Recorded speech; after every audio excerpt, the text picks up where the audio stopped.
안녕하세요. 워키토키 위드미입니다. 지난번 빌린 책들 중에서 먼저 두 권의 책을 리뷰하려고 합니다. 첫 번째는 산 루이스 레이의 다리고 두 번째는 자몽살구 클럽입니다. 이 두 책을 같이 리뷰하는 이유는 이 책이 다루고 있는 주제가 같아서이기 때문입니다. 삶과 죽음이라는 주제를 다루고 있는데 또 재미있는 거는 표현해내는 방식, 문체가 아주 많이 달라요. 그래서 같이 리뷰하면 어떨까 하고 정했습니다. 먼저 산 루이스 레이의 다리에 대해서 말씀드릴게요. 이 책이 던지는 질문은 이렇습니다. 우리는 우연히 살고 죽는 것일까? 아니면은 계획에 의한 것일까? 여기서 계획은 신의 계획을 말하는 거겠죠? 이야기는 이렇게 시작해요.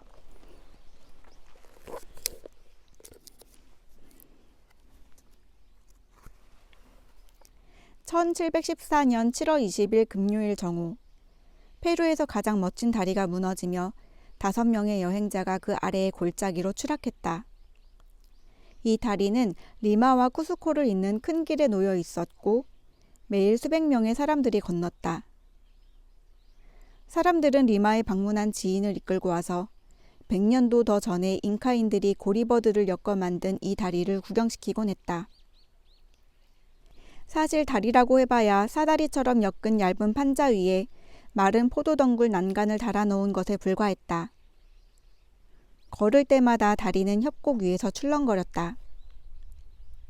말과 마차는 수십 미터 아래로 내려가 뗏목을 타고 좁은 급류를 건너야 했지만 사람들은 아무도, 심지어 총독이나 리마 대주교마저도 짐들과 함께 아래로 내려가지 않고 이 유명한 산 루이스 레이의 다리를 건너는 쪽을 택했다.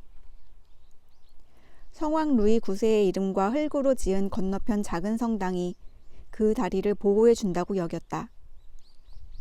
다리는 영원히 지속될 것처럼 보였고 무너진다는 것은 상상조차 할 수 없었다. 그 사고에 대해 들었을 때 어떤 페루 사람들은 성호를 그으며 자신이 가장 최근에 다리를 건넌 것이 언제였는지 또 얼마나 있다가 다리를 건널 예정이었는지 속으로 계산했다. 정신이 나간 것처럼 중얼거리며 돌아다니거나 본인이 협곡으로 추락하는 환영을 보는 사람도 있었다. 만들어진 지 아주 오래되었고 그 오랜 시간 동안에 사람들의 일상 속에서 너무 익숙하게 자리 잡은 다리였습니다.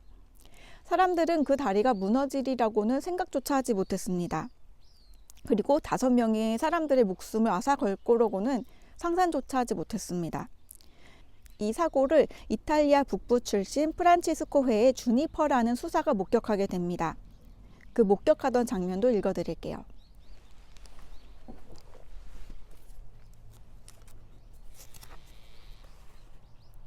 그 순간 마치 사용하지 않는 빙방에서 악기의 현이 툭 하고 끊어지는 듯한 소리가 대기를 채우더니 갑자기 다리가 끊어지며 허우적대는 개미처럼 보이는 5 형체가 그 아래의 골짜기로 내던져졌다.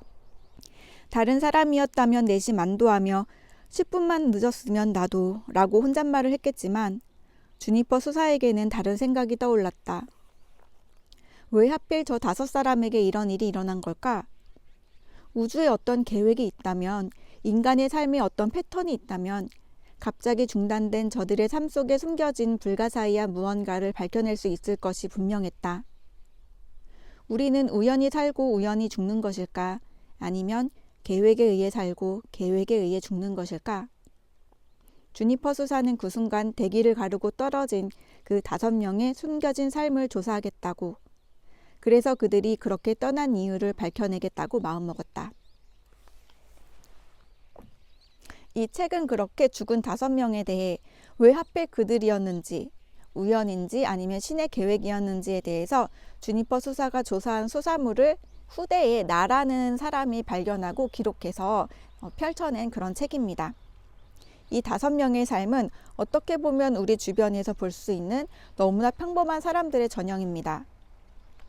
먼저 아주 부유한 마리아 몬테마요르 후작 부인은 클라라라는 딸을 두고 있었습니다. 이 딸을 아주 끔찍히 사랑해서 항상 물질적으로 많은 후원을 하고 사랑 표현을 합니다. 근데 이 딸은 엄마의 사랑을 아주 숨막혀 해요. 멀리 결혼을 해서 간 이후에도 그런데 엄마는 계속 편지를 보내면서 물질적으로 선물을 해주면서 이 딸의 사랑을 갈구합니다. 또 두 번째로는 에스테반이라는 남자입니다. 근데 쌍둥이에요. 이 쌍둥이 남자 형제는 마누엘인데 어릴 때 부모님에게 버림을 받고 어떤 수녀원 앞에 버려집니다. 그래서 그 수녀원에서 생활하면서 자라게 돼요. 네, 아무래도 수녀원에서 자라다 보니까 보통 평범하다고 하는 그런 가정집의 생활이 아니었고 일반적인 가정의 사랑을 느끼지 못하면서 생활합니다. 믿고 의지할 수 있는 사람은 서로뿐인데 그 서로의 사랑의 방식도 조금 서툴긴 해요. 여기서 등장하는 그 사람들 누구 하나 간단하거나 가벼운 스토리를 가진 사람이 아무도 없습니다. 마치 우리의 주변 사람들도 그냥 뭐 대충 잘 살고 있는 것 같다라고 보이는 사람들일지라도 사연 없는 사람들이 아무도 없는 것처럼 이 이야기 속의 사람들은 더더욱 그렇습니다.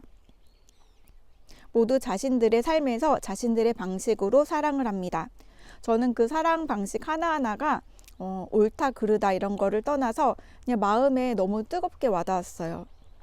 그리고 이 세상에는 그 누구 하나 사랑 없이 사는 사람은 아무도 없구나라는 생각을 했습니다. 어떤 사람도 이 사랑이라는 그 사랑 그 밖에 있는 사람은 아무도 없구나라는 것이 너무나 가슴 깊이 느껴졌어요. 근데 실제로도 그래요. 내가 사랑을 받지 못하고 있다. 나는 사랑과 상관이 없는 사람이다. 나는 사랑 밖에 있는 사람이다.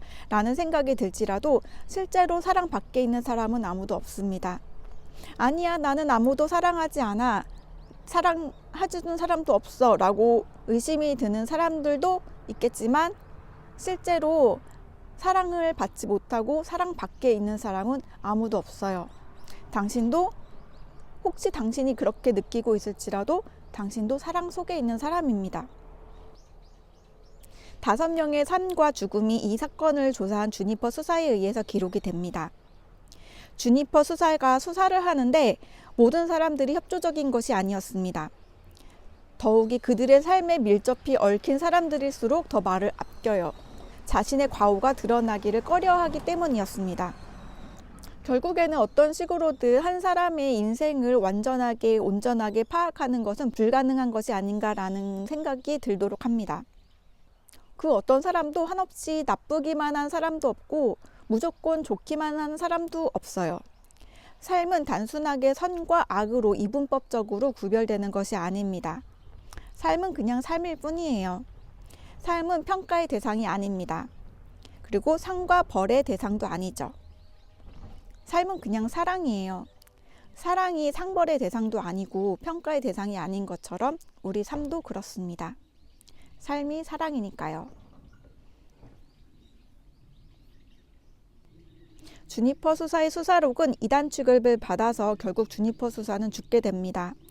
마치 각종 삶의 사고들, 삶과 죽음 이런 것을 파헤치려고 하는 것은 하면 안 되는 짓이다 라는 듯이 주니퍼 수사는 이 파헤쳤다는 이 사건 때문에 죽음을 맞게 됩니다.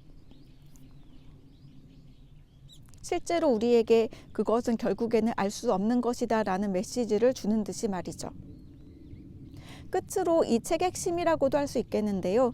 토니 블레어 총리가 읽었던 그 9.11 테러 추모식에서 읽었던 문장을 읽어드리면서 마무리를 하려고 합니다.